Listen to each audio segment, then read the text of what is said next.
ఈ లోకం ఒక మాయని తెలుసుకున్నాను. ఏది నా సొంతం కాదనుకున్నాను.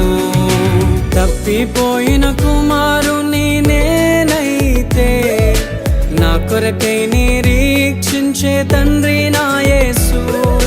తప్పిపోయిన కుమారుని నేనైతే నా కొరకై నిరీక్షించే తండ్రి నా యేసు.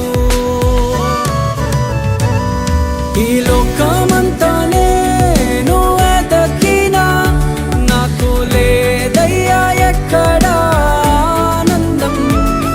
నీ సన్నిధిలో ఒక్క క్షణం